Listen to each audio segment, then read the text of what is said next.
or telling, which is really hard, and then how that, even if there's a disagreement, but still feeling if we're trying to be useful, how are we then accountable?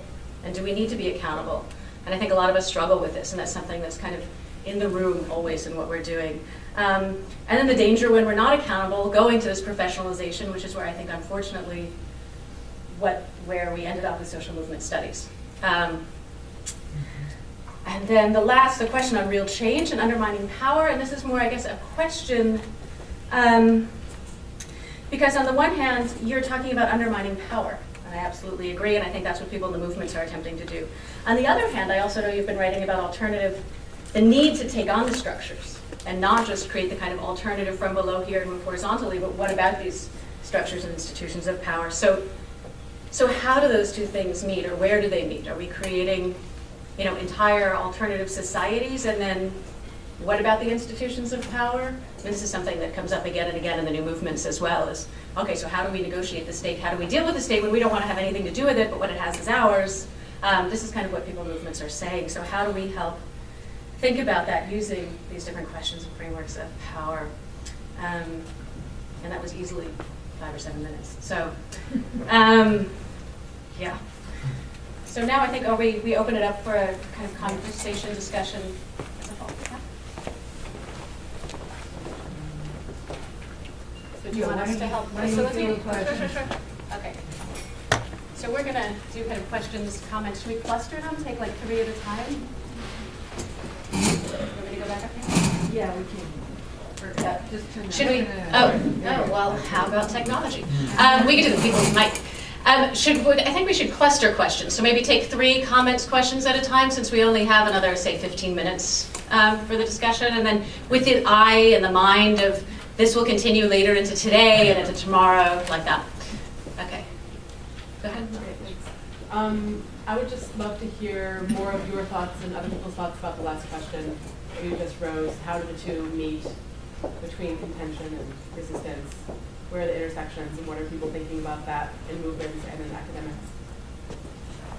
And then 2 and then 3. And can people say their names maybe when they just... I'm Michelle Wenderlich. I'm a grad student at Clark University in geography. I'm Zakia Samin. I'm a professor of sociology and studies at Rutgers University. And I've got 2 very quick questions, and probably just as a means of clarification. The notion of resistance that comprises almost every aspect of our life, our daily life. I'm a little worried that we could get into it everything could be considered as resistance. One example you gave at the end is ISIS as being the evil, but ISIS could also be considered resistance. So how do we deal with this? And I was very happy to hear you say that it depends on your definition of power. So resistance would depend on what kind of, how do you define power? But I think it's much more complicated if we start to consider the way in which, for example, evangelical Christianity in the US could be also considered resistance. And the same could be said about Hindu fundamentalism. It's also resistance. So how do we then deal with it as people who are taking a radical stand on contentious movements and on resistance? The second question is about this: how do we as activists speak to activists without offending them? But that, to me, is based on a binary of activism / scholarship, which some of us can never, do, because we are actually our scholarship is embedded in political views and in probably the trajectory of activism. So these are just 2 things that I would like to hear your thoughts about. So we'll just take one more, and then we'll do another round after that. Yeah, my question goes in this direction. So my question is, I don't know if it's fair to me, but I have been... Jaime, I'm Jaime from Brazil.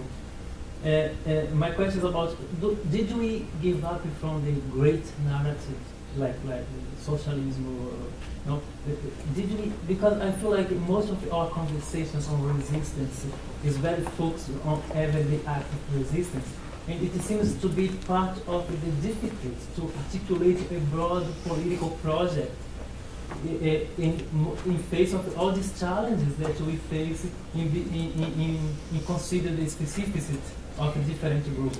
So did we give up from this so-called great narratives? Is there a way to articulate this everyday resistance with this broad political project? Or is Marxism, for example, dead? Before you respond to the three questions, I'm wondering, and this is just an organizational question, but the questions are so fabulous and they really will help us in thinking in the next 2 days. Are we recording them in some way? I mean, is there some way that we can actually see the questions as we go over the next day or two? Or if somebody could take notes now, maybe we could even put them up so we can actually see, to think in questions together over the next. So it's just a suggestion that I'm trying. This is being filmed. Oh, okay. Yeah. All right. Obviously, I don't have the answers to these kind of things. I'm struggling like you on these matters. Firstly, on what you mentioned, Marina, when it comes to resistance against this and creating that, to me, the most interesting, innovative, and creative forms of resistance are those that try to combine these trends. That's why I'm very inspired by the MST, the Landes movement in Brazil, that when they occupy land in one of the countries in the world with the most unjust distribution of land, they don't only occupy the land, but they also try to create the new Brazil on that land. So the creation of a different development with ecological farming and cooperatives and all that is the means of the struggle against the unjust land distribution. And that form of constructive resistance I find particularly interesting. When it comes to how our struggles within creating a horizontal development of resistance cultures or movements and how that links to the structures of power, I think we have to take into account that there's numerous battles going on all the time, but one of the real problems, I think, is that the relations of dominance is so pervasive, is so strong, that we are still lacking incredibly behind when it comes to creating the solidarity networks and the level of mobilizations that are needed. So I think there is a need for much more development of the resistance in order to actually be able to take on the incredible forces which are embedded within imperialism and capitalism in the world that we're living in today. Yes, we have to work on how that links up to the structures of power. We have to find that out. I think we have to research on that, perhaps. Yeah, everything could be resistance, sure. But that doesn't mean that everything is interesting. That doesn't mean that everything is contributing to human liberation. And my focus is then that I want to have an open definition that makes us perceptive to innovations and new forms. But we could then in our research focus on that we believe has a potential for human liberation. And for me, that will be to focus on unarmed resistance among popular movements that are striving for democracy or something like that. But it's an open question, what kind of resistance that contributes to what? I think on the one hand, we have to recognize that there exists resistance of all kinds and political flavors and whatever that might have similar dynamics. But on the other hand, what kind of resistance do we want to support, contribute to, strengthen, and so on, be embedded within? And I consider myself very much, at least trying to be embedded within activist movements. I think it's always a struggle, always not so easy, because you get this kind of schizophrenia of sometimes being very critical in the same groups as you are committed yourself. So we need to have an ongoing discussion about that, what it means, what role we play. I mean, it's an old debate with the organic intellectuals, or whatever we want to call it, professors of the street and professors of the university.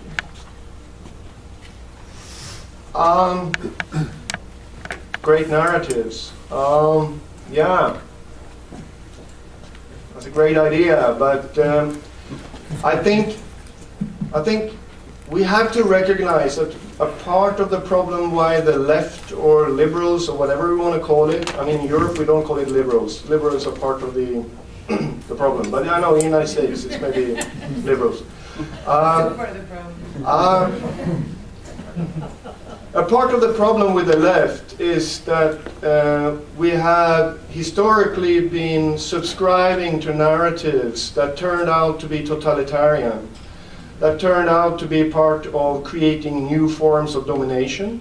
And I think that what's been going on in the World Social Forum in trying to formulate a new kind of left approach, which is recognizing plurality, diversity, heterogeneity within the movements, where different kind of intersections of struggles are connecting, is very promising.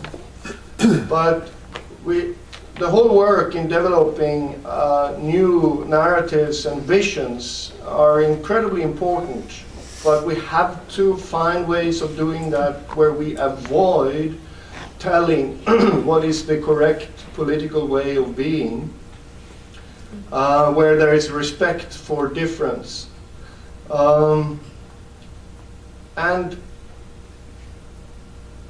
to me at least, the everyday resistance is incredibly inspiring. I don't find it opposite to the great narratives, really. I find it very promising that all of us are somehow involved in being activists, because we encounter exploitation, domination in our families, at the workplaces, in our neighborhoods. And people are reacting in all kinds of small ways and big ways. Some are organized in what is called a movement. Some are expressing that politically. But people are reacting to being exploited. And that's going on all the time. And I think we need to kind of understand and connect to that. Otherwise, it becomes impossible to understand why do people sometimes raise up in massive rebellions and sometimes not. And to me, at least, potentially, the answer lays in understanding the development of everyday resistance, which create a fertile ground, a resistance culture from where something evolves. Sorry for this long answer. That's great. Our question is, so because we started late, we really do still only have about 6 minutes left. I wonder, should we go over? We don't have 6 minutes. We should wrap up. Yes. Should we allow the questions to come out, or should we wrap up? Because there are a few We're gonna hands. take one more question. It's just that we Right. do need Yeah, to move okay. on. And I was we thinking have without all a day for response. questions. So- So so- unrelated themes will come up repeatedly. So could people just be, the two hands, be very, very brief, and there's not going to be a response to it, we're just going to put the question out there, so, yeah, okay. Hi, I have a question to you, which is a provocation, and it's not my own idea. It comes from an old feminist, Jenny Mansbridge. And she's been very interested in resistance theories over many years. And her question is, there's so much good theories about how to resist, that's her view, but there's so little on how resistance can be efficient at the global level. So you mentioned the World Social Forum, but it's not the most efficient way to connect the local with the global. Or if you think about Occupy and how it didn't really get somewhere, so how can resistance studies consider that question of efficiency? And there was one more hand here, I'm sorry, and okay, go ahead, and then we're gonna. Yeah, my question is on the distinction you made between unarmed movements and armed movements, the principle of nonviolence and so on. One thing is especially referring to Gandhi, for him nonviolence was an ethical principle, so he basically believed that only if you have good means, you can have a good end. So what do these contemporary nonviolent movements, do they abide by the same principle, or do they just use nonviolence as a strategy? And very often there's a very fine line between like defense and attack. Right? Especially if you look at suicide bombing in the case of Palestine, how can you describe it? Yes. Two other, Oh, do you want to take the last two? Jeff, just put them on the table. Okay, great. Yeah, Jeff and Larissa. So Jeff and Northeast. I'll just be really quick. I'm interested to hear you talk more about your understanding of liberation. I think you have a pretty sophisticated view of resistance and power, and acts of resistance are always creating power and therefore exclusions and dominations, right? So if that's the case, what could liberation possibly look like? It's more of a comment. I don't see much of how can the resistance term be used, like for all kind of resistance, be like a useful thing. I just think that resistance has to mean the resistance to power, and that is how connect like the theories from power to resistance. When my parents are not accepting my sexual orientation, I'm doing like everyday resistance. They are doing heteronormative. They're not doing resistance. Or maybe, do you understand it? If we use that, is it like for like in a broader way? The term loses strength. Thank you. I'm sorry, yes, I wish Thank you. we continue, but we will continue. Senator, hold your question. Don't go away.